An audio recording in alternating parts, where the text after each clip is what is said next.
A 12-year-old boy living in a slum meets a Latin American woman who treats him to milk and cookies.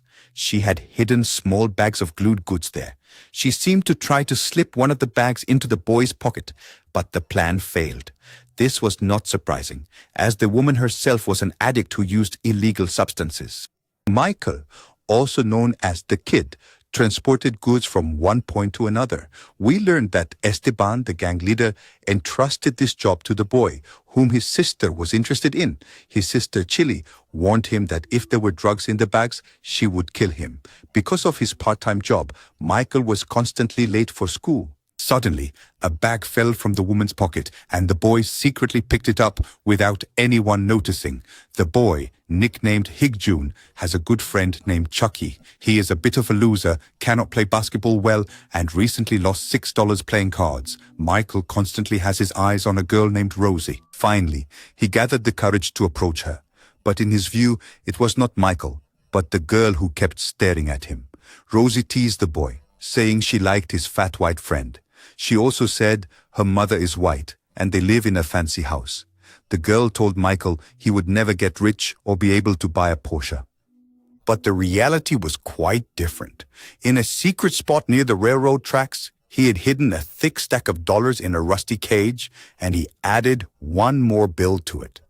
The awkward boy dreamed of moving from the slums to the wealthy part of town, but for now, he had no choice but to live crammed into one apartment with his aunt and his 11 siblings. His older sister Nicole didn't want to live like this, so she packed her bags and left, as their aunt had said. That night, another sister begged the young delinquent not to upset the aunt who was sheltering them all. They couldn't go back home, and they didn't want to go to foster care. A group of boys controlled the drug-dealing spot together. They signaled the arrogant boy, and he let a young man sample the goods, making his first sale. After that, the pregnant woman refused to sell to the boy, but another girl was moved to act, ready to do anything. She offered the boy her body for $10, but he pushed her away and sent her off. Jake, the good-for-nothing who keeps an eye on the boys, laughed at this in amusement. In the evening, the cocky boy came to his boss and complained about Jake, who had left him without pay. Cork, the Indian, handed the boy $50, but the boy got angry at the gangster, saying he hadn't worked all day for $50, but for the 100 he was owed. The gangsters realized that this boy could go far in the future. In the park, a man was beating speed chess players one after another. Since he played for money, the chess player demanded that Michael leave the table. However, the schoolboy took out $20 and the man accepted his offer. Soon, the arrogant boy announced he would checkmate in 4 moves, but the man played so poorly, just as the boy had said, that he was checkmated in only 2 moves. Sam, Michael's father, who taught him chess, watched the game. As he began to play, he gave his son a lesson. If an opponent likes to attack, force them to defend, and so on. Michael must always adapt to his opponent's style. His father also taught him that sometimes working as a team is better than going it alone. And so, when his father finished his beer, he checkmated the boy. Although the mischievous boy got involved in adult crimes, he still loved spending time in the sky. His friend Chucky had a dog and intended to enter it into dogfights. However, Michael did not like this at all, as he treated dogs even better than his own father. His chubby friend was determined to make money off his dog, to buy himself new sneakers and a gold chain. That evening, the skinny boy went to the place of the gang leader, Esteban. The student, Haya, did not like Esteban, who worked for another dealer named Corky. Corky's business and the people involved in it were far more dangerous than Esteban's. The police, who didn't spare him, didn't pressure Esteban in such a hateful way. If he stayed with him, the boy could do this business in peace until he died. The most important rule is to never taste any of this yourself. While Esteban was talking about business, he suddenly changed the subject and started praising Michael's sister in a vulgar way. He is married and at this very moment is rocking his baby daughter while talking to this boy. When the boss asked him if his sister Nicole had a boyfriend, the nervous boy lied, saying his aunt does not approve of who she sees. But in truth, Nicole is now living with her boyfriend, and we showed her leaving home at the start of the film. That boyfriend, James, was also a drug dealer. James is very displeased that Michael is dealing on his territory. The boy, while high, told Nicole about Esteban.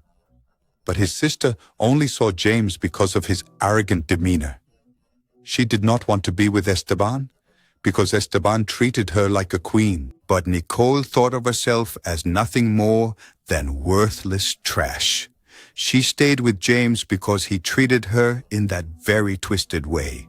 On the basketball court, Michael Rose approaching her was just a smooth setup.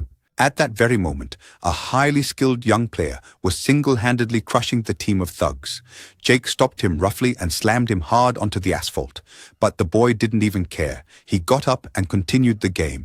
After that, he toyed with Jake in a one-on-one play just like he was fooling a little kid. When the time came, he successfully made the shot.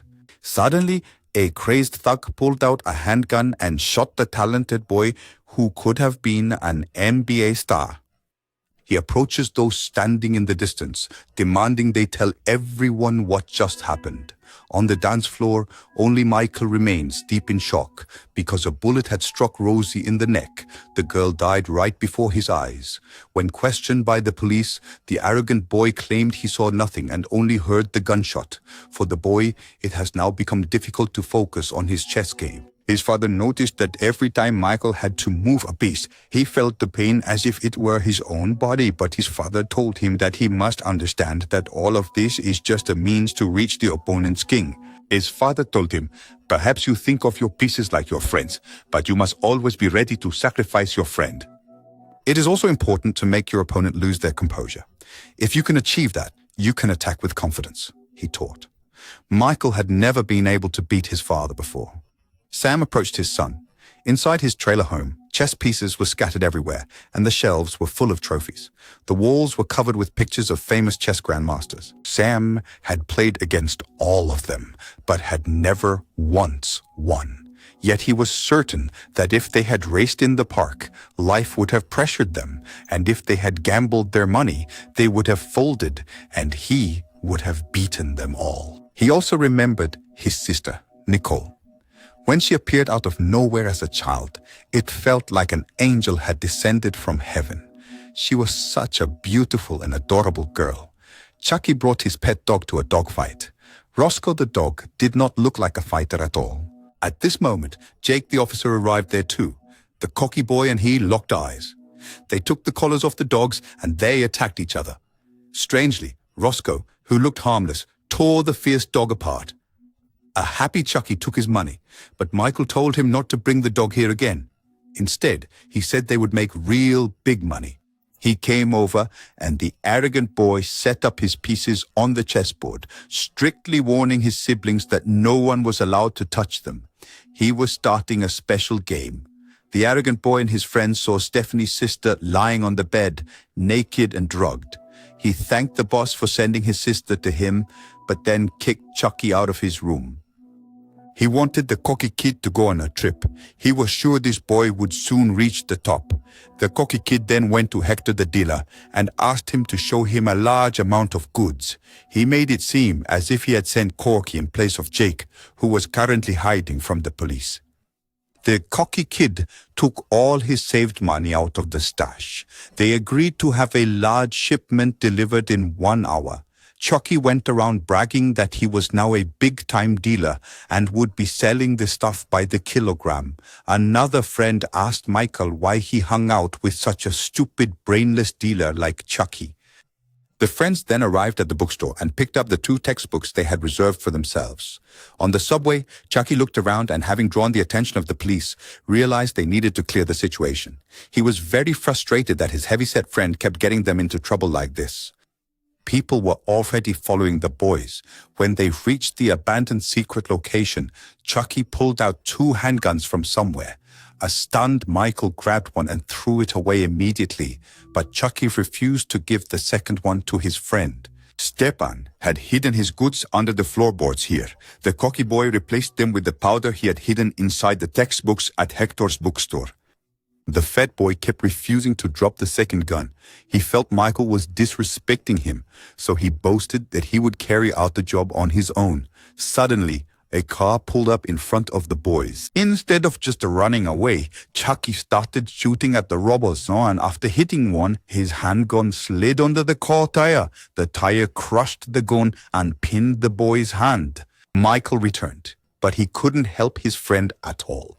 So, he had no choice but to leave him and run away himself. These strangers mercilessly shot the little gangster right away. The student arrived at the police station again and said he didn't know who killed Chucky.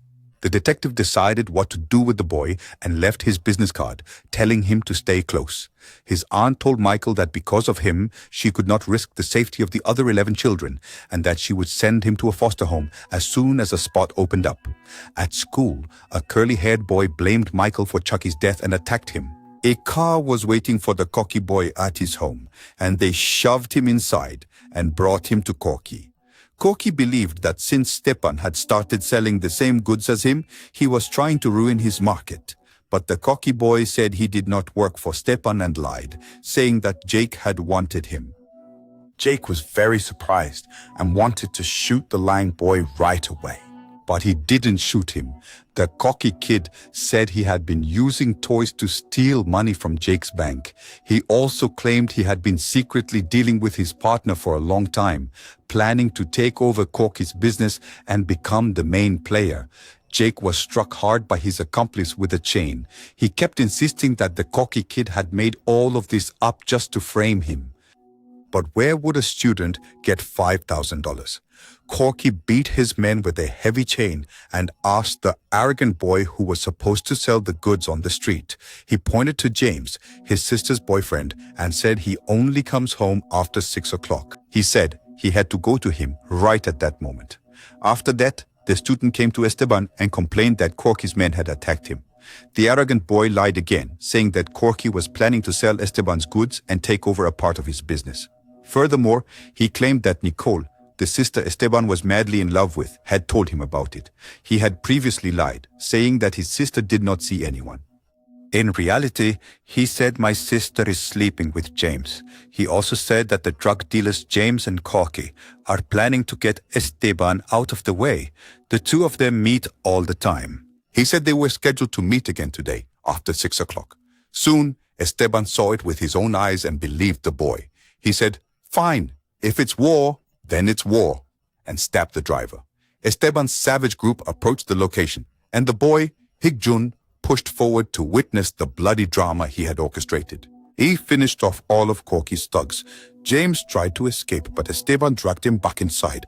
Upon finding Nicole's undergarments in the room, he shot and killed the bastard instantly.